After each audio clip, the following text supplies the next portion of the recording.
მოგესალმებით და მე კვლავ გიბრუნდებით საფეხბურთო სიახლეებით. ავსტრიის ბუნდესლიგის 23 ტურში ოთარ კიტეიშვილისა და გიზი მამაგეიშვილის შტურმი სტუმრად ვენის ავსტრიას დაუპირისპირდა და 5-2 გაანადგურა. ოთარ კიტეიშვილის სასტარტო შემადგენლობაში იყო და მატჩის საუკეთესო ფეხბურთელიც გახდა. ქართველმა ნახევარმცველმა მას პინძელთა კარში დუბლი შეასრულა და გრაციელთა გამარჯვებაში მნიშვნელოვანი როლი ითამაშა.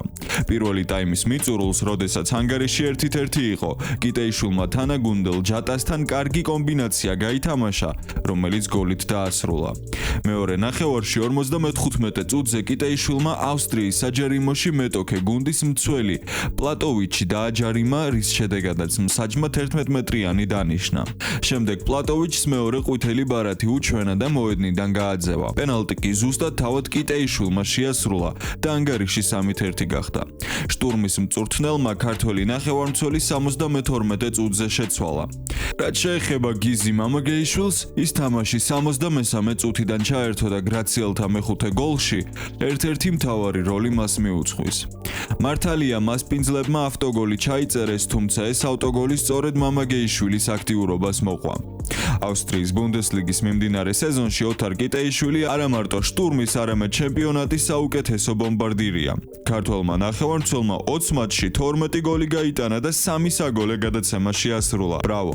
შტურმი ბუნდესლიგის საჩემპიონო ცხრილში 22 ქულით პირველ ადგილზე იმყოფება და მომდევნო შეხვედრას 20 მარტს საკუთარ მოედანზე ზალცბურგთან გამართავს. ძალიან მეამაყება, რომ კიტეიშვილი საქართველოს ნაკრების ფეხბურთელია და ყველამ კარგად ვიცით, რამდენად მნიშვნელოვან როლს თამაშობს ის ნაკრებში. როგორც ხედავთ, კლუბშიც ძალიან სერიოზული შედეგები აქვს. წარმატებები მას და კომენტარებში დაწერეთ, ეკუთვნის თუ არა ქართველს, რომ გადავიდეს რომელიმე უფრო დიდ კლუბში. ბოლო პერიოდში ლივერპულის ბრაზილიელ მეკარეს ალისონ ბეკერს ხშირად უკავშირებენ სერია ას გრანდებს, იუვენტუს და ინტერს. რატომ არის ეს ყველაფერი კარგი გიორგი მამარდაშვილისთვის? მოდით ერთად გავარკვევთ. იტალიურმა საფეხბურთო გადაცემა ლა გაზეტა დელო სპორტმა საინტერესო სტატია გამოაქვეყნა იმასთან დაკავშირებით, რომ ალისონის გადასაბირებლად იუვენტუს უფრო დიდი უპირატესობა აქვს ვიდრე მილანის ინტერს. ბიანკონერი თვლის, რომ მათ შეუძლიათ ბრაზილიელის ხელფასის მოთხოვნების დაკმაყოფილება და იმედოვნებენ, რომ ამაში დიდ როლს ლუჩანო სპალეტის ფაქტორიც იქონიებს. სანამ ალისონი გუნდს შეიცვლის, ყველაზე ხშირად ბრაზილიელს აღნიშნულ ორ იტალიურ გუნდს უკავშირებენ, რადგან ნერაძული სავარაუდოდ 27 წლის იან ზომერს დაემშვიდობება, მას სეზონის ბოლოს კონტრაქტი უმთავრდება, ხოლო იუვენტუსი თავის მხრივ მიკელე დე გრეგორიოს თამაშით არ არის კმაყოფილი და ამას ბოლო პერიოდიც მოწმობს, როდესაც მან მთავარი მეკარის პოსტი დაკარგა. ასე და ამგვარად თუ ალისონის სერიაში ტრანსფერი შედგა, ეს გიორგი მამარდაშვილისთვის იდეალური იქნება, რათა საბოლოოდ დაიმკვიდროს გუნდში ადგილი.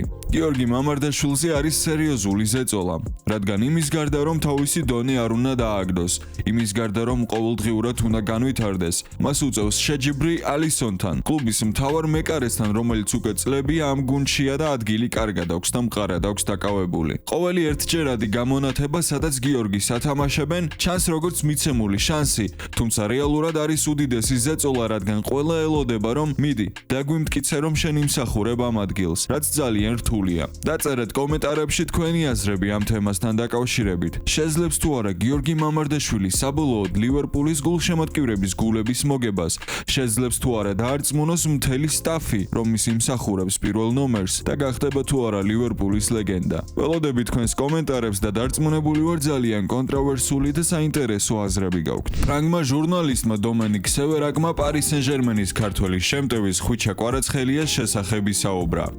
მან განაცხადა, რომ ხვიჩა ჯერჯერობით თავის ძველ ფორმას ვერ დაუბრუნდა. ხვიჩას შესახებ ვიტყოდი, რომ ამჟამად თავისი ფორმის აღდგენას ცდილობს. ბოლოს ანაკრებო თამაშებმა მასზე დადებითად იმოქმედა და გუნდში უფრო აქტიური დაბრუნდა. მას პერიოდულად აქვს კუნთების დაჭიმულობები, რის გამოც რამდენჯერმე მიიღო ტრავმა. არ მგონია, რომ ახლა 100%-ით იყოს ფორმაში, განსაკუთრებით დაცვაში. ვისურვებდი, რომ მარცხენა ფლანგზე ითამაშოს, რადგან ამ ეტაპზე ბრედლი ბარკოლა ამ პოზიციაზე თამაშს არ იმსახურებს. ზოგადად ამ სეზონში ბარკოლა არც ერთ პოზიციაზე არ იმსახურებს დიდი დროით თამაშს. კვარაცხელიას მნიშვნელოვანი გავლენა აქვს თამაშზე, რადგან თანდაყოლილი თვისებების გარდა ის ლიდერიცაა, მოთამაშე, რომელიც არასდროს ნებდება და სხვებსაც მოუწოდებს, რომ მას გაყვნენ.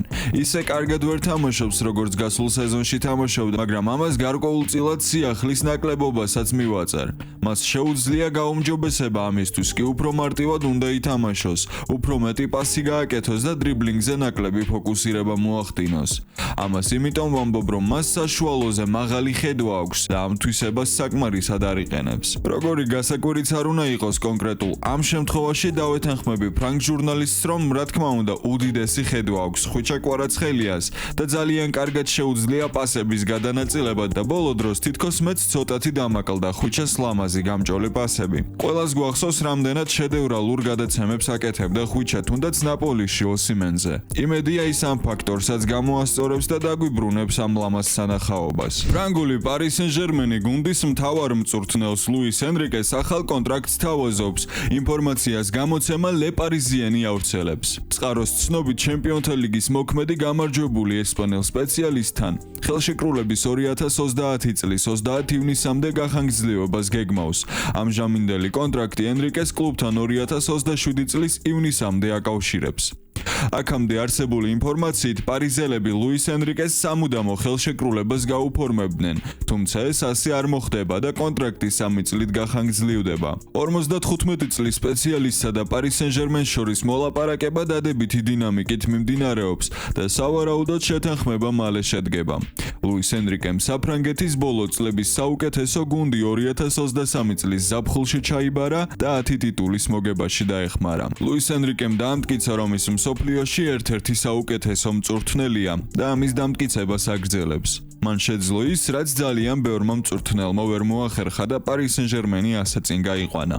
მე როგორც ხვიჩას და ზოგადად ქართული ფეხბურთის გულშემატკივარს ძალიან მიხარია, რომ კვარა ზუსტად ამ მწვრთნელის ხელშია. ასე რომ წარმატებები ლუის ენრიკეს, პარი სენ-ჟერმენს და რა თქმა უნდა ჩვენ კვარას. ევრო 2024-ის გამარჯვებულ ესპანეთსა და 2024 წლის კოპა ამერიკის ჩემპიონ არგენტინას შორის დაგეგმილი ფინალისიმა რეგიონში არსებული პოლიტიკური ვითარების გამო გაუქმდა.